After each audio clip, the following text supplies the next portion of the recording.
వరంగల్ నుంచి వస్తానండి. ఇవాళ కొంచెం మంది తక్కువ ఉంటారు, మాకు చేతగానే ఉండము. అందరూ వస్తే కొంచెం మంచిగా ఉంటుందని వచ్చినందుకు. ఏ సౌకర్యాలు లేవండి. ఇన్ని కోట్లు అన్ని కోట్లు పెట్టి మేము అన్ని చేసినాము, ఇది చేసినాము అది చేసినాము. సరే పుణ్యాత్ములు శాంక్షన్ చేసిండు, మంచిగా చేసిండు అంటే అది బాగుంటది. ఒక్కటి కూడా లేదండి. ఒక్కసారి ఇవన్నీ చూడండి. నడవడానికి కూడా అన్ని ముళ్ళ కంపలు, రాళ్ళు, రప్పలు.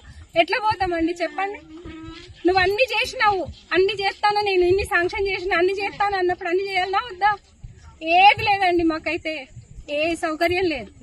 35 కోట్లతోటి చేసినావని ప్రచారం చేసిండు.